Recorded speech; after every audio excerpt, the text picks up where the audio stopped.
The press for the job well done. When we started this journey, we had an appeal to you, the media, that it's a collective effort to fight against corruption in this country.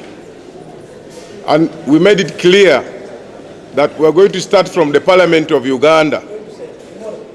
We made it clear from the beginning, we are not going to any government ministry or any department before cleaning Parliament. Now, as we've been traversing the country, something uncalled for, on 12th July, last Friday, Parliament was invaded by protesters. In this Parliament, whether you're an ambassador, whether you're a professor, you come to visit a member of Parliament, you must get clearance. The procedure is very clear. When a visitor comes, this visitor comes and stops at the gate. At the gate, you are cleared.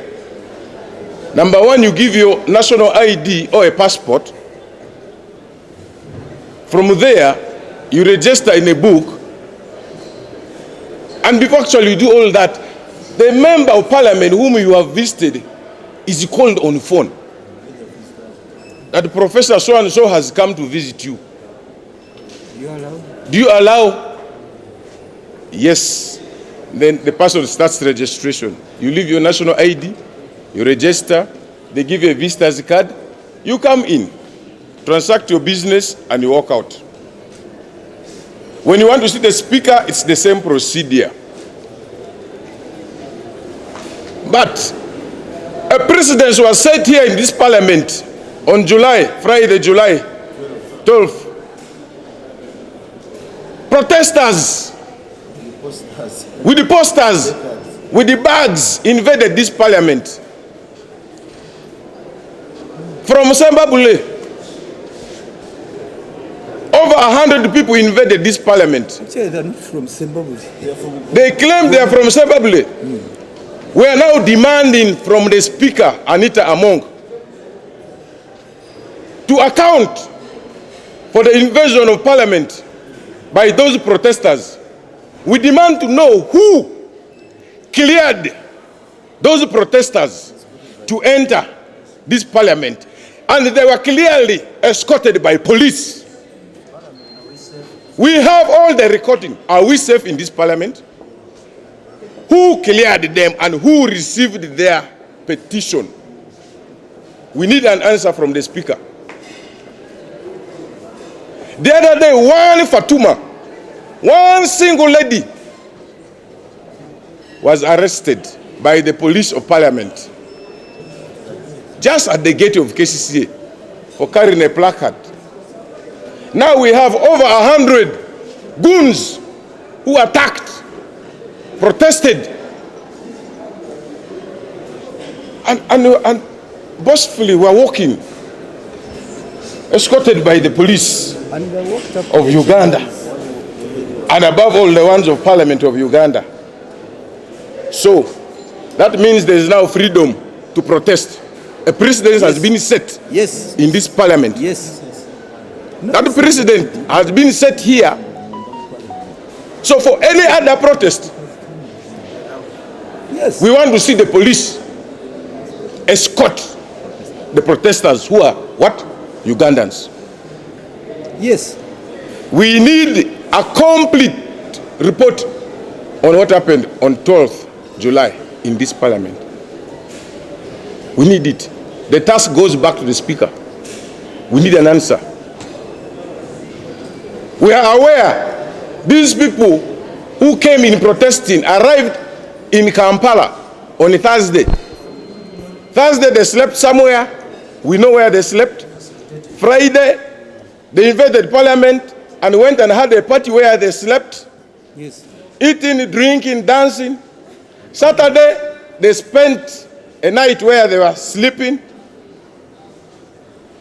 Sunday they were in a party, reorganized themselves, and came back to Parliament on a Monday, this Monday, with a petition. 5 days in the suburb of Kampala, facilitated, given allowances, taken care of their accommodation. Who they are, Ugandans, we demand to know who those people are. We want their details. We want to know who cleared them at the gate. We demand for that. Meanwhile, our fight against corruption in the Parliament of Uganda is still on. Yes. We started it like a joke, saying we want a debate. We have not been given any help by this Parliament to have a debate. We have moved around the country looking for the MPs who have been kept away from us in recess. We have traversed the country. We started from 1, now we have 172 signatures. We are left with 5. We are going to have that debate in this Parliament. That debate against corruption by the 4 commissioners, you all know, the world knows. Commissioner Solomon Selwani, Akampurira Prosi, Afoyo-chan Esther, Mathias Mpuga. They must account to this Parliament and our country, Uganda. We are not giving up. We are here to support the president. He has been fighting the battle against corruption alone. Now we have joined him. And we are going to fight corruption in this country without fear or favor, but it must start from Parliament of Uganda, where we are now. We must be in the books. Yes. We must be in the books in the fight against corruption in this Parliament and our country, Uganda. That is it. We toured the country, as you are aware. We started with the Bunyoro sub-region. We were in Hoima. We moved to Busoga sub-region and in Jinja. We moved to Ankole sub-region in Mbarara and Bushenyi. We then moved to northern western Uganda in Arua, West Nile. We covered Teso sub-region. We were in Soroti. We were happy to have met the Speaker, the Right Honorable Anita Among there. We interacted very well. We moved to Lango sub-region. We were in Lira, and Gulu sub-region. Acholi sub-region, we were in Gulu. I'm happy to inform you, on behalf of the members present here, that we did very well. And we went in pursuit of the members since Parliament is on recess. But as we mobilize some other forces, we are demobilizing. I remember a very good scenario. We were in Gulu, in Noya. We had a contact with our colleagues. They said, no, Honorable, in public here, hold on a bit. We are coming. We are going to sign now. There is no way we are signing. But let us first be here. In our tent as we are having lunch, we shall sign. But there, again they called, Mama, Sachkuba and Dodri are here. Run back, run back. So again they left us in Gulu, they ran back to Kampala. And we thought it is an interesting scenario. But something I must tell you, we were able to move, because as we speak now, colleagues and the press, we are remain with only one can be tempted to say UPC. Though the senior leaders of UPC, Honorable Ken, James and others, we shall apply to them to allow us, by them signing, to be using the 5. So we are happy about that. But number 2, we are able to galvanize the country. I want to assure you that right from Hoima in Bunyoro up to our last point in Gulu, all the callers, because our program was to go overnight, spend the evening talking to the people on a popular radio talk show, and television. Then in the morning would wait for those able to sign. But in the evening we were closely interacting with the population.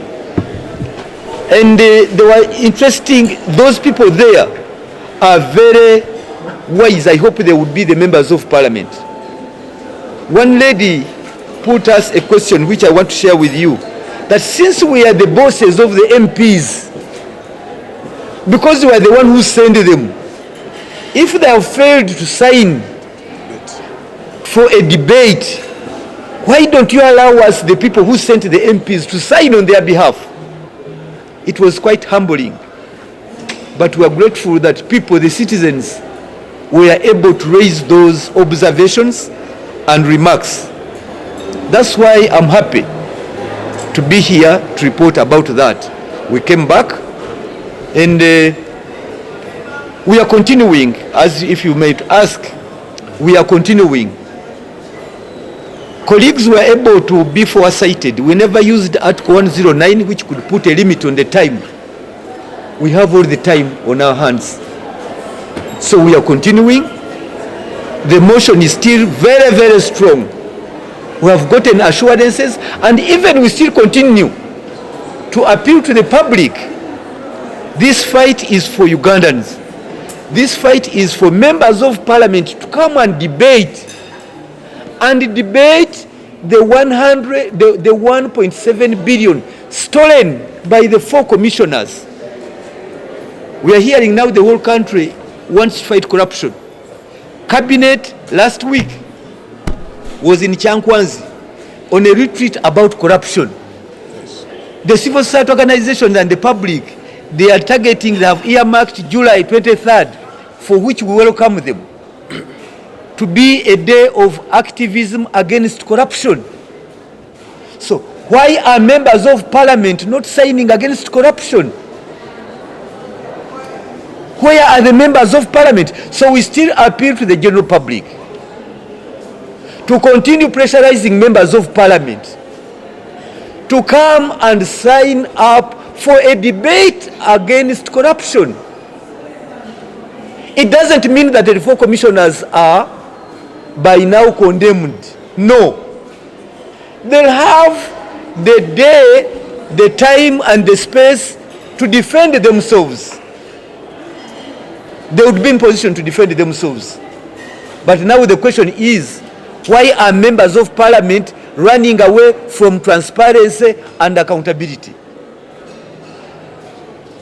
But as you know, we want to thank those 172 members. The 172 members is not an easy number.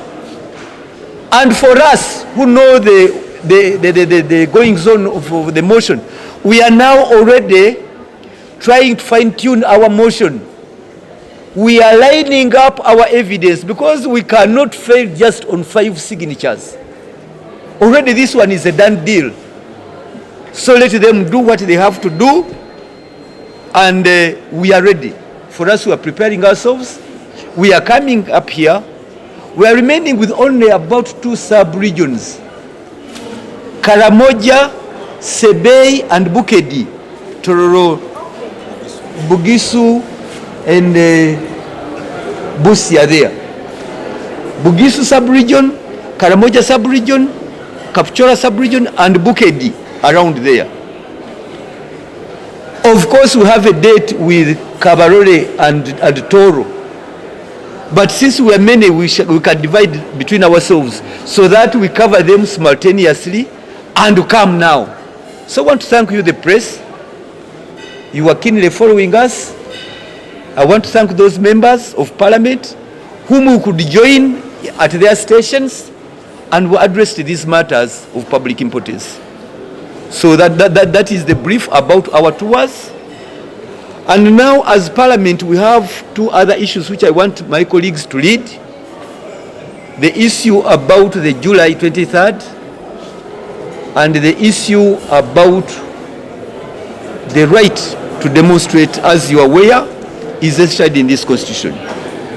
Succeeding, and we are winning the battle. There are some friends of ours, fellow honourable members of parliament, they are attacking us that we are tarnishing parliament. Can you imagine? But they have forgotten that the public came to know about what is happening in parliament before us. Yes. We are following the public after they seeing the mischiefs here.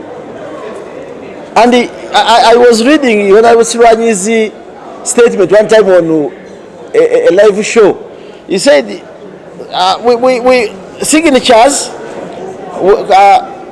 signatures to say Shauna Zake, we have more than enough. We want to have the entire house signing.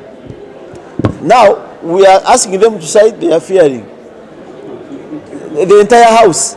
I have been asking one of my good friends, the Honorable Basarirwa. I asked, he says, we passed this money, as they always say, in the legal department committee. I said, where is Zake's money? He said, there you have us. When you talk about Zake's money, you have us. Can you imagine? Where is Zake's money? The public is aware of what is happening. And I am happy with the public. There is a member of parliament, I think from Nyabushozi, her voters wrote to her officially, we want to know why you have not yet signed. Another one is in the match India here. I told him, don't talk, you refuse to sign. We are working. We must protect the name of this institution. And a lot is unfolding. As the honorable member has stated, you know the man who led the team here last Friday. He one time went naked, showing his buttocks in the public. However nasty they are, he knows. And he is the one leading people to come and demonstrate against us. We are ready to go and talk, say whatever you want against us, but the facts will remain. What happened is irregular and null and void. No member will convince us with the 5 signatures we are remaining with. Yesterday I was happy, I saw a member signing from Democratic Party. Yes. That was well done. We are pushing. And let me put this on record. There is no single Ugandan, I don't know any member of parliament who has been blamed for signing. But those who have refused to sign, they are asking them why they are not signing. Yes. They fear leadership. This institution has challenges, and the people who can save them, why fear? Bring Fear them who, out for of the what? challenges, are members of parliament. Fear who? How do you call yourself a honorable member of parliament who moves with a head that brains have been removed and you are taking it empty in the public? That no, my brains are kept with somebody, but the moment I see this table, the brains run away. When we were on the steps, the brains come back, we talk about other religious issues. But once it comes to knowing the mischiefs, corruption at this institution, the brains are kept somewhere in the box. There are so many members with the brains kept somewhere in the box.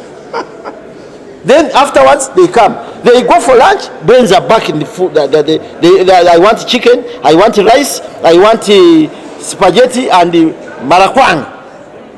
Then after eating, you hold your bag, the brains dash out, you go back where they keep them on matters of corruption. The other issue, the Prime Minister of Uganda, Nabanja, you are in trouble. You nickname yourself Majegere, you are Mapapula. You are Biai. Because when you are meeting Mr. Museveni, General Museveni at Kororo, at Chankwazi, you're sure we are going to fight corruption. But you are aware of what happened in the commission.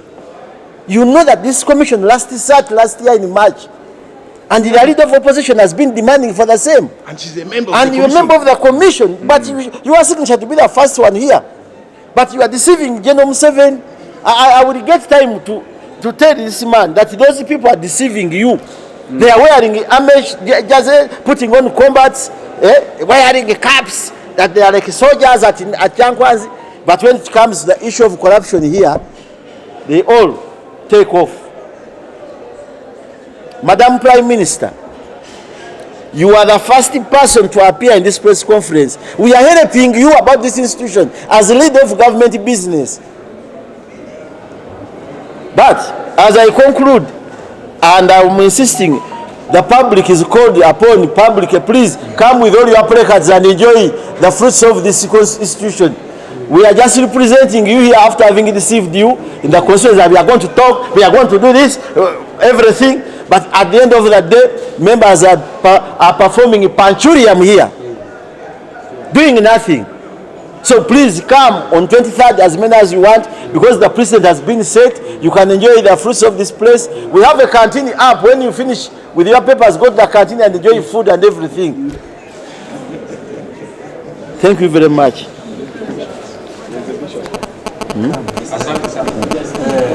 There is no retreat and no surrender. Whoever the powers be, whatever the invisible hand behind, this is very loud and very clear, Yes. that sanity must exist in this parliament. You can't start fighting corruption in the whole country without cleaning where MPs sit, where the policies are made for this country. We are very much aware, possibly by the fears of some of the members, that this motion could be the iceberg to open some of the rot which is existing in this institution. We are much aware that the system of classes has existed in this parliament. The parliament has been clustered into the nobles and the serfs. Yes. The nobles are very busy enjoying the trips, flying over, in and out. The nobles are being facilitated to go for fundraisings in their constituencies, which is not a mandate they brought them. That's not the mandate of this parliament to do so. So the powers behind to be, they should take this warning and caution that no amount of intimidation, no amount of callers, no amount of whatever will stop us to debate this motion on the floor of parliament. We are very much aware that this is an iceberg and an opener. This motion will give an insight of how the employment is done in this parliament. What's the employment structure? How is the employment policy? How is it being employed? How is the welfare of members and the staff in this parliament? Maybe to them they fear that once this motion comes on the floor of parliament, it's going to give that insight. There is nowhere where members of parliament have had a chance to dialogue and discuss with their commissioners. The commissioners have been pocketed. You cannot have a chance to speak with them. You can't discuss with them. We don't know how parliament is being operated. Come May, come shine, hook or crook, this motion has to be discussed. And for those who want to oppose the motion, they might end up flying on a forged passport, like Napoleon did with the Moscow campaign. We want it to be discussed. Let fairness be on the floor of parliament. If they defeat the motion, well and good. But for those who want to stop it, for those who want to use the visible hand, for those who think they can bribe members, and the motion is not discussed, they should stand warned. And lastly for me, the media that I've been reading from you, the coverage that has been there has been very objective. And I think you are part of the struggle of fighting corruption.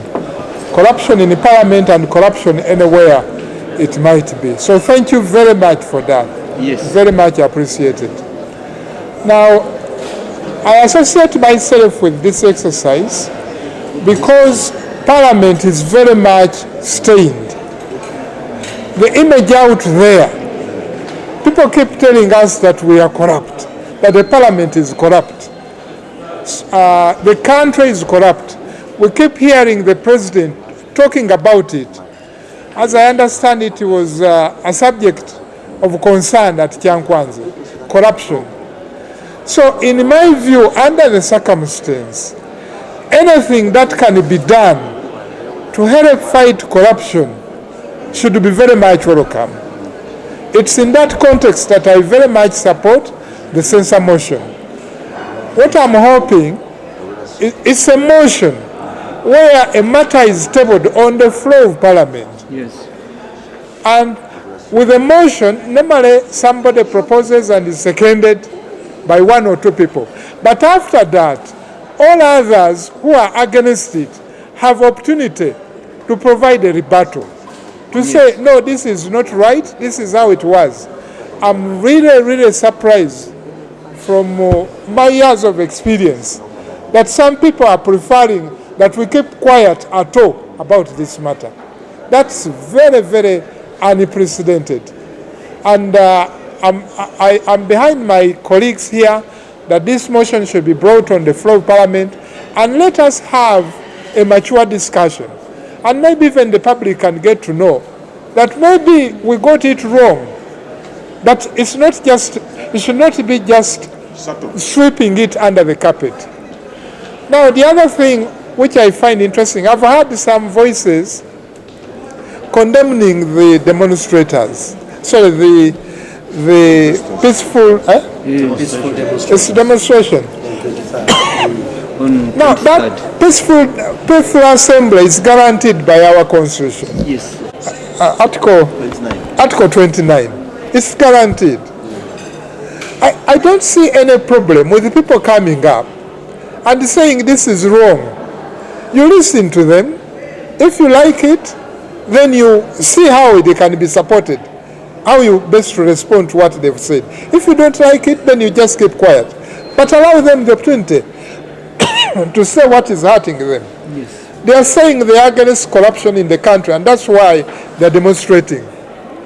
I'll find it very sad if somebody interferes with that peaceful demonstration. In my view, actually, if it's feared that there'll be rioters and that they will destroy public properties or something like that, Let them provide security. Let them provide security, and let there be a proper route that they can follow to where they can assemble. And then they be allowed to say what they have to say. That's my view, and that's why I'm part of this exercise of fighting corruption. Thank you very much, the press, and thanks a lot. Mine is very brief, just 2 minutes. Mine is very brief. Very brief.